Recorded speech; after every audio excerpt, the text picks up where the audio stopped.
What was that rated? 1. Wow. It's a bold comment. Color choices.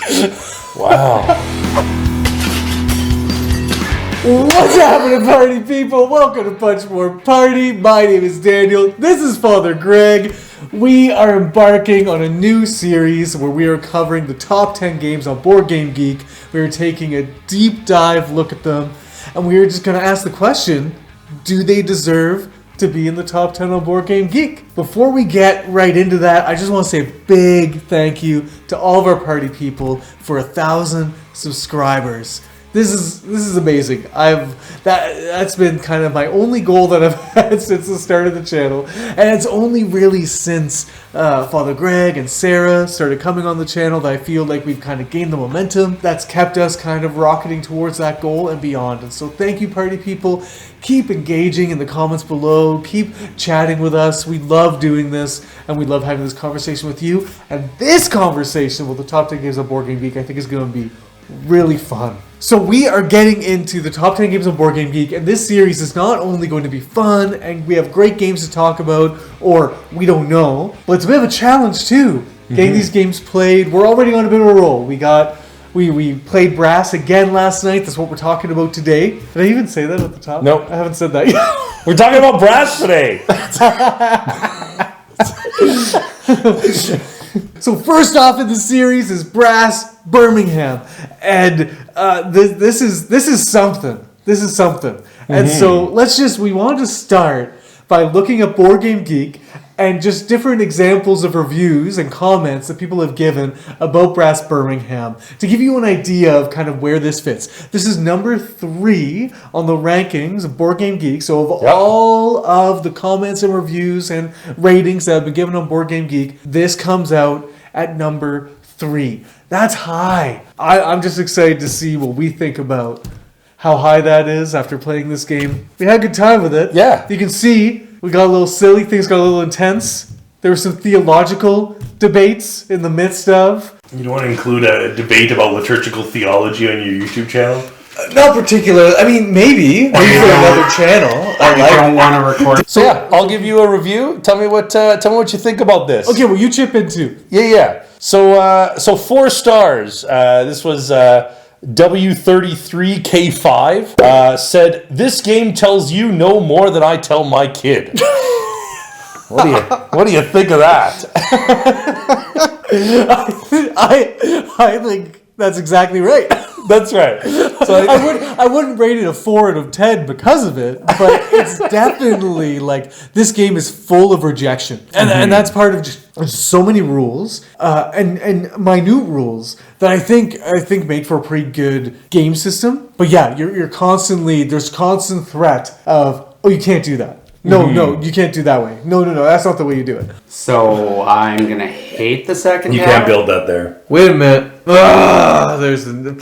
I was like, I'm not going to be the one that gets told that. And so, yes, I think that's exactly right. But I don't think it makes it a bad game. Yeah, one of the things that I do dislike about this game is that in explaining the rules, I always feel like I have to be a jerk. Because I'm like that actually guy who's like, every time you want to build something, I'm like, actually, you can't do that. Sorry, no, you can't get coal. Oh, nope, you don't have the right card. Oh, it's not part of your network. Oh, there's just a lot of like little things that get in the way of you trying to do what you want to do. So I definitely get that. I do rate it higher than 4 stars, but I that game echoes with me. Yes, that's right. Wendy Goat gave it 10 stars. Wow! And she said, "I love how there's some risk taking involved here." She said something like, "Hopefully they don't take that coal," or "Hopefully they don't skip they don't ship this turn." So that sense of like player interaction in this game. What do you think about that sort of kind of gambling on how far you can push the markets, or like how long you can wait before somebody builds a coal mine, or looking at that beer on the board and wondering how long it's going to stay there before you can, ship out your goods? Yeah, I think that's a really good point too. My experience of the game is that the map has so many options for you to place your buildings, and there seems to be just a lot of things that you can do on your turn. You can put a canal down here, a rail down there, put a coal mine here, a factory there, cotton mill, and there's just a lot to do until there's not. Until all of a sudden the board just gets crowded, the map gets crowded, and all of a sudden you felt that you were just free and clear to do some stuff. You weren't actually that free and clear. Yeah, I really do like the player interaction in this. I think that's why one of the reasons why I really like this game, because you do have your own little board. You are like kind of just looking at your little kind of play area, but you do have to like pay attention to what other people are doing and realize, oh, they're building a lot of coal. I gotta have to find a way to use that. As well, that idea of like using other people's stuff. Yes. Like using your coal or using my beer or even just using your canal links to ship stuff out of or whatever. Just using everyone's resources. Like everyone's resources are kind of almost common. Everything you put on the board, it can be used by everyone. That's a really interesting thing. Yeah, because you're kind of moving yourself ahead, but you're also moving everyone. I mean, it's the Industrial Revolution. Like everyone kind of gets the benefit of the things that you're putting into place in the infrastructure. And back to the point about like the player interaction, I totally forgot. Just like, I don't know if I've threatened people that much in a long time. When someone would place a rail down or a building down and just like, I'm going to murder you. Like, right. I think that happened. I think we have a clip of that. Or you son of a... I'm going to murder you. Yeah, so it does, and I think in a good way. It creates this real animosity amongst players. These moments of like, you dirty, rotten... In a similar vein, Badass Caveman gave it 8 stars. I want that to be my name. Said, this game heavily rewards players who make smart, tactical decisions based off the actions of other players. You find that there's a high degree of sort of tactical, you can't just kind of go in with one strategy. I think Justin was making this point in our playthrough, that you can't just kind of go in there and say, I'm just going to do iron and that's going to be kind of my thing. You have to kind of pay attention to where the game is sort of fluctuating, how the markets are reacting, how all of the other sort of players are operating, and then kind of say, okay, now I've got to switch. I've got to start making cotton. I've got to start making some pottery. And for me, I think this is where the game kind of gets away from me. There's so much variety in the strategies and the pathways that you can go in terms of the specific goods that you're producing and the specific buildings that you're building, that it's a little hard for me to keep track of what people are actually going and like keeping in mind like, okay, these buildings need coal and these buildings need iron and kind of what's that going to do, and just trying to keep that all in check while players are just doing stuff. And so it's a little much on that front. I think it's right, but I don't know if I love that about the game, that it's so reliant on what other players are doing, because you can't just sort of pick your lane and go. Seer Magic rated it 6 stars and said, not only did I leave and go home with a headache after this game, I'm never playing it again. I loathe all the accept rules, the card system, and the semi-co-opness. Okay. So a pretty harsh 6-star review, but... Everything is right. Like, the things that he's criticizing exist in the game. It's just what's coming to the forefront for me is like, these are the same elements that people would affirm the game for. Right. Like, it's a real interesting factor here where it's like, there doesn't seem to be a clear, like, this is bad about the game, that everybody would say this is bad about the game. It's like, well, some people are hating about it, other people are loving about it. You know, because we just had someone saying, love the interconnections between players, love how this is going. And it's like, hate the semi-cooperative. Okay. Like, I don't think that list is wrong. It's like, exceptions galore in the rules. A lot of exceptions, yep. Semi-cooperative, for sure. What else does he say? The card system you didn't like. Okay, so that would be actually... I think that's wrong. I take it back. You like the card system? Well, yeah, I mean, I don't think there's anything to really complain about. Right. Some people had comments about like is it just kind of a luck of the draw that you draw the right cards at the right time? It's frustrating, but they have the wild cards built in as an action for that purpose. Because that was one thing that I noticed, is that there's like 6 actions that you can do. You kind of live in like 2 or 3 actions. Right. Building rails, building buildings. Like, that's kind of where you're going to live. But then I realized near the end of the game that both times that, like, if I was looking at what the other action could do for me, I'd benefit more because there's a scout action where you can trade out some of your cards for some wild cards. And that's really good because then you avoid that problem of not getting the cards you need to go to locations that you need. I did find it frustrating that, like, if you had a card of a particular industry, that you could only build that type of building if you had that network. Whereas if you had a card of a particular place, then you could build there no matter what. Right. Because I just got confused a lot about which rule was applying to which. So, like, that's right. I would make up a plan, forgetting, like, I would have the industry card and I would be treating it like a place card until I went to go play. And then I was like, oh, no, it's the other way around. And then I have to, like, rethink my... That's right. So yeah, there's things there. That's another little accept rule. Yes. Just the way that the two cards operate differently. I think it does balance itself out in that most of the cards, it does not matter what you play. It's only the build action where the cards actually matter. All the other cards are just serving as kind of... So if you draw a bunch of bad cards, like, okay, cool. Well, when I want to build a train, I'll just discard a card that I don't need. Yeah. So you're constantly discarding cards that you don't really care about. Except just waiting for like one or two cards that you might actually need. So party people, that's kind of what people are saying about the game. That kind of situates kind of where we're at. We kind of got a lot of people who love it, and they love it for similar reasons to why people don't love it. So let's kind of bring this part of the conversation to a close by just specifically talking about pros and cons. So what are we saying for pros and cons? We mentioned a few things here, but let's just kind of bring it home. So, yeah, I mean, this game I mentioned was in my top 10 games. So this is the one game in the top 10 of BGG that I agree with. That I'm like, yep, I love this game. It's not my number 3, but I mean, it's pretty darn close. So I really love this game. But that being said, like, there are still some cons I have with this game. The rule set is not easy. I don't enjoy explaining this game. I don't enjoy being the guy at the table who knows how to play and has to continue to tell you no. There are a lot of... So the teach is like 45 minutes. Like half an hour to 45 minutes long.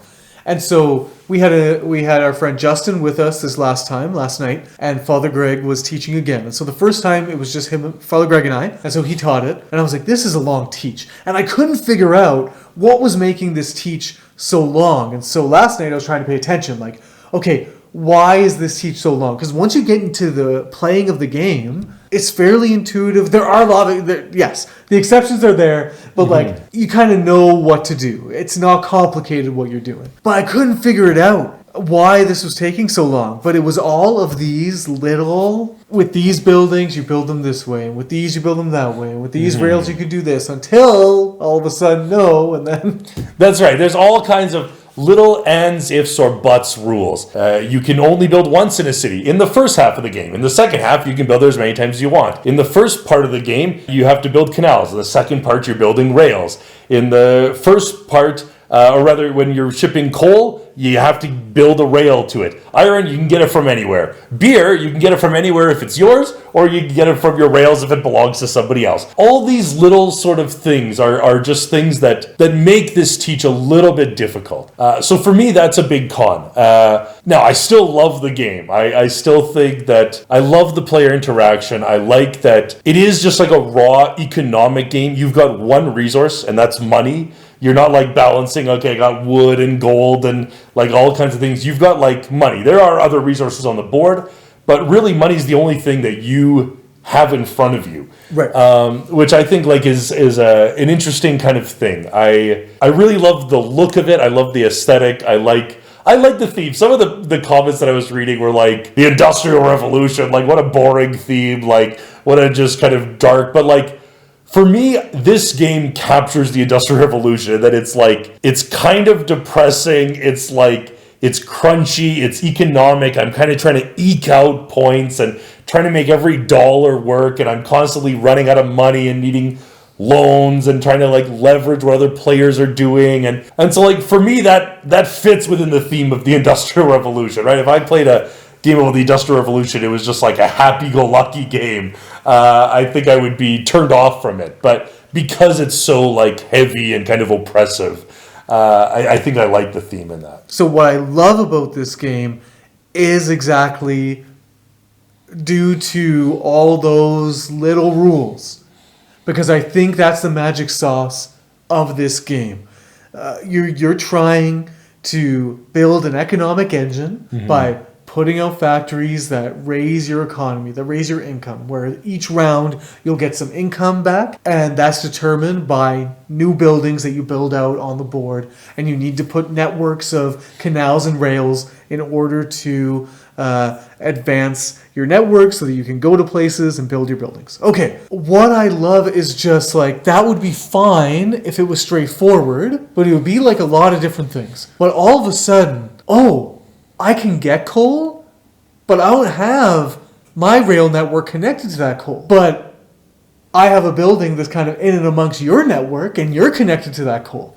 So I can just kind of bring that and flow it on in. Right. Then all of a sudden, maybe I want to sell a good, and all of a sudden mine and everyone else's networks makes it so that I can get all the way across the map and up and out. I think living in that space of, there's a lot of things I can do because the rules are a bit more flexible, and there's a lot of things I can't do because the rules are stringent. It does that really well. I don't know if I've played a game that's so both and in that department. Either a game makes it really tough to do the things that you want to do, or it makes it easy. This makes it easy in this area, but not necessarily in that area. And I really like that about the game. I think it adds a particular dynamism and uniqueness to the game that will keep me thinking about the game into the future, of just like, okay, that was interesting. How would I play differently the next time? Right, which is very true. Like, how would I... Now, the big bonus for me, and I'm kind of a theme and aesthetic guy, this game is beautiful. This game is gorgeous. This is so nice to just sit with. And the images on the cards, and the art style, and just this real kind of homey London scene. Like, it feels very good to just sort of be in Birmingham. To just sort of be there. And the Birmingham box, I like a lot. It's beautiful, yeah. Like Lancashire is fine. There's like the man with the top hat. That's right. And like the smoky haze everywhere. But this is like a nice, bright, with kind of got a cobblestone road with like a pond on it. And then you see someone just sort of like scuttling down the street in the reflection in the pond. And there's just something really classic in the aesthetic that's really beautiful. And so the cards themselves, I love just how the card play works. I have my issues with it a little bit of just like trying to keep track of which cards do what, but I do love this whole idea of, to do anything, you have to discard a card. And less the mechanism of that and just the feel of that I really enjoy. I just love kind of having a hand of cards and then being like, okay, do this thing. Oh, right, I have to get rid of something. And I just like, I don't know, I'm a tactile guy, and so that whole experience is really good for me. So I love those aspects of the game. And then when it comes to cons for me about this game, while the game is beautiful, what you're doing here is pretty boring. It's pretty boring. Like, it's not exciting. Right. At all. So it's just like, the excitement comes in the being economically efficient. Right. And like, getting the right buildings out that match up with what other people are doing or avoid what other people are doing, and all those player interactions. Like, the thrill comes in with executing your plan well, pivoting well, just playing the game well. But just the basic kind of what you're doing, like my choice on my turn is like, do I want to build a coal factory or do I want to build a brewery? I guess I'll put it out here. Okay, like there's nothing in the theme that gets me excited. There's nothing going on. So it's really hard to approach. And I would compare this to Power Grid in the same way. That's like the theme of Power Grid and just kind of the economic engine that is. It's just like, the theme's not getting me to the table. Right. The art's helping, but the theme's not getting me to the table. And so it is a bit of a mental hurdle that I have to make to like get into this, coupled with the crazy long teach. It's a bit of a hurdle to get over for me. So in game, like, I cannot leave this conversation without mentioning the brutalness of the first phase of the game compared to the second phase of the game. So this game comes in 2 phases where you're putting out level 1 buildings in the first phase and canals. And then once you go through the deck of cards once, you then switch and you take away all the level 1 buildings, all of the canal routes that you built, and then you start with whatever level 2 or level 3 buildings have actually been built up to that point, and then you just kind of do it again. And that first phase is just brutal. You need to take out loans in order to have enough money to do anything. Your income is like pittance. Like you just can't do, you're just clawing and struggling and trying to figure out like, what can I do? How can I do this? People are just like blocking you off every turn because you can't build. You can only build 1 building per kind of region. You're just kind of like blocked out of all sorts of stuff. Like it's really kind of all the odds are against you. And I don't enjoy myself very much. And then as we start to get to the end of the first phase, and then we go into the second phase, things start to open up. All of a sudden you're making $15 a turn. You're able to like make some pretty big moves and kind of recompensate yourself right away. And there's like more freedom and levity. You can now build multiple buildings in the same region. All of a sudden the game gets fun. It is interesting. It's a huge contrast. It's a huge contrast where I'm like, hey, I'm pretty good at this. I was gonna say one of the things that's weird about this game is that like 2 games in one. It's like you play 1 game, the board kind of expands, you clear everything away until there's like hardly anything left, and then you play it again. And it's like it's a weird thing even to explain the rules. Like, okay, we're gonna be playing this game twice, but you're right. That first, like, I think at the end of the first phase, like the highest income was somebody was making like $5 a turn, whereas like by the end of the second phase you're making $20 a turn, and there's just like, you're right, that first phase is really, really tight, and then it kind of opens up. And one last thing that I really enjoyed about this game is the length of each phase. I feel a 2-player game, 3-player game are perfect, where just as I'm starting to get to the point where I'm like wondering like, when's this phase going to end? All of a sudden we have like 3 or 4 turns left or whatever. Right. Like the deck is run out and now we're just going on the cards that are in our hand. I feel like they got the cadence right on. Like just doop, you know, like, because if it hung on a little bit longer, then you're almost able to do everything that you want to do. In this case, you feel like you get that rush of, oh shoot, like I just have 8 cards left. That's it. Can I do the things I need to do? Can I flip those buildings over to turn them into victory points before they disappear at the end of the first phase or whatever? Can I do that in enough time? So there's a thrill there. Cool. So I also looked at, on Board Game Geek, a lot of games that were kind of similar to this. You know, there's that thing that says like, you know, if you like this game, you might also like, and so these are games that are either mechanically related or sometimes even just sort of thematically related. So I'll throw a couple at you and see if, so you mentioned one already, and that's Power Grid. Okay, yeah, that me, makes a lot of sense. This is probably when I think of like games that this is like, I'm like, Power Grid for me is like the first thing that comes to mind. Yeah. Just like a raw economic kind of like money, and you're connecting routes on the board. You're trying to connect to different cities. You know, you're buying, spending money. You're like calculating down to the last sort of penny. Yes. So I definitely got the same sort of feel from that. One of the other, Justin, who was playing the game with us, mentioned also Suburbia. A very different style game. Of course, you're laying tiles, but still that kind of economic, like you've got money. That's really your only resource.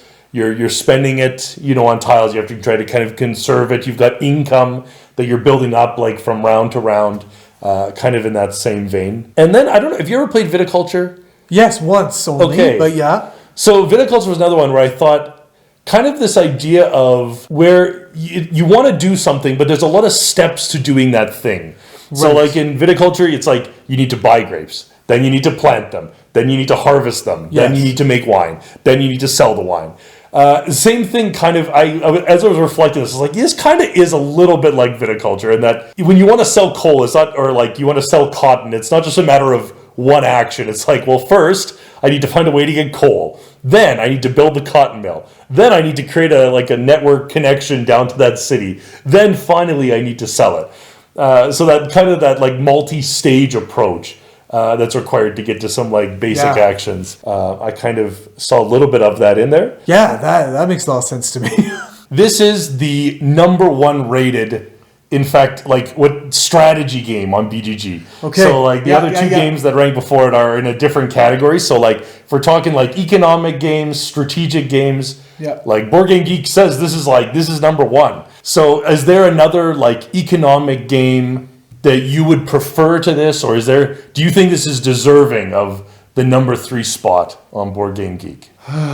That's a great question, because I think that this game disqualifies itself for me by being a little too inaccessible. That being said, the experience of playing it and where I can see myself going if I put more of myself into thinking through the different iterations of what a move was going to net me, it has a lot to offer. But with Power Grid, I can get there faster. I can get to that feeling faster, and I can get in that hot zone where I'm counting every penny and I'm just like chomping at the bit as other people are auctioning for the same thing that I want. I'm keeping track of how the resources are getting more expensive as people are doing things. Like the immediacy of Power Grid puts it above Brass for me. I've said this game's in my top 10 games, so I think it deserves to be somewhere in that contention. I just love it. Like I say, for me, I think it captures the theme of it. It's the Industrial Revolution is a bit of a kind of like depressing time, and it is dark and it is kind of dreary. And so this game is dark and dreary, but I like it for that reason. If this game were about planting like flowers in flower pots, I would probably hate this game. Right. But I think it really, like, I do kind of feel like if I'm going to play an economic game, if somebody comes in and they're like, I just want to buy and sell stuff, Yeah. and just like churn stuff into other stuff, I'm like, all right, if you're up for it, why don't we give Brass a try?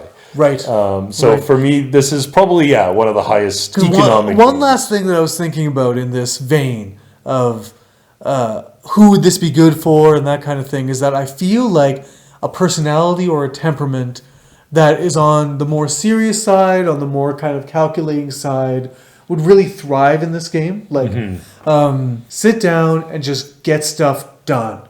Like, we're just getting stuff done. Like, it really appeals to that. Whereas I'm looking for a little bit of the extra flourishes, a little bit more of the action, of the like, just a bit more of the fun. Whereas some people find this crunching more fun. And so going back to Power Grid, for instance, the art style in Power Grid tricks my brain into thinking I'm playing a more fun game than I am, because it's a little cartoony. And that stuff matters for me way more than it matters for most people, I think. Right. But yeah, so I would just say like the seriousness of it, but it's very subjective. But I understand why it is where it is. I might want to own it for the box cover art alone.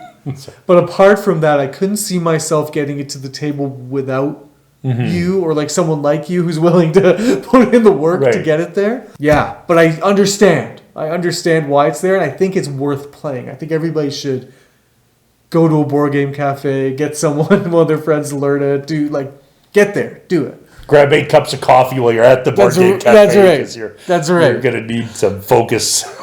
Yes. Wrap it up for us, Dad. Just wrap it up in a neat little package. Well, party people, that's Brass Birmingham. I'm already excited about this series. I think this is going to be a blast. It's really stretching me. We were playing Gloomhaven Jaws of the Lion upstairs. And I thought as we were learning that game and starting to go through, I was like, this is a master class in board games, what we're doing right now. Playing these 10 games is going to give us a really wide scope of what the hobby has to offer. Probably the more advanced end of what the hobby has to offer, for sure. But I'm really excited to do this. I think we're going to be better men on the other end of this. I think this is going to come through the fire. Through the fire, purified by fire. But it is daunting. I think I'm going to have a lot of similar things to say about each of these games in terms of I think it's just a little much. I think it's just a little heavy. I think it's just a little bit. But I think it's good. I understand why it's there. But we'll see. So for Brass Birmingham, I'm saying like this is a solid game. Taste is going to matter here, though. For sure. Your personal preferences and your sort of your own stamina is going to matter here. But I think it's really good. So, party people, have you played Brass? What do you think?